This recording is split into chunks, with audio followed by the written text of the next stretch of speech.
शेतीचा व्यवसाय साधारणतः करतात, त्यामुळं त्यांना मुलीच मिळत नाहीत अशी परिस्थिती आहे.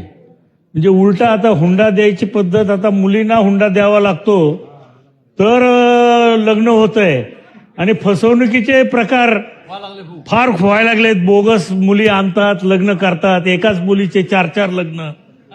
हे असे प्रकार फसवणुकीचे सुद्धा पैसे घेऊन 2.5-3 लाख रुपये हे लुटले जातात अशी परिस्थिती आहे. तर या बाबतीत सुद्धा सरकार विचार करून ह्या मुलं जे आज विना लग्नाचे आहेत, आज खरं म्हणजे फार म्हणजे वाईट परिस्थिती आहे. आणि समाजामध्ये सुद्धा मग त्याच्यामध्ये अनेक व्यसनं करणं, अनेक भानगडी वाढत चाललेल्या आहेत. तर याचा सुद्धा विचार शासन करेल का, आणि यांना काही त्यांचे लग्न व्हावे त्याच्यासाठी सरकार काही मदत करेल का? सन्माननीय ज्येष्ठ सदस्य प्रकाशदादा सोळंके यांनी वर्तमान परिस्थितीत होणाऱ्या वास्तवाबद्दल देखील या ठिकाणी माहिती दिलेली आहे.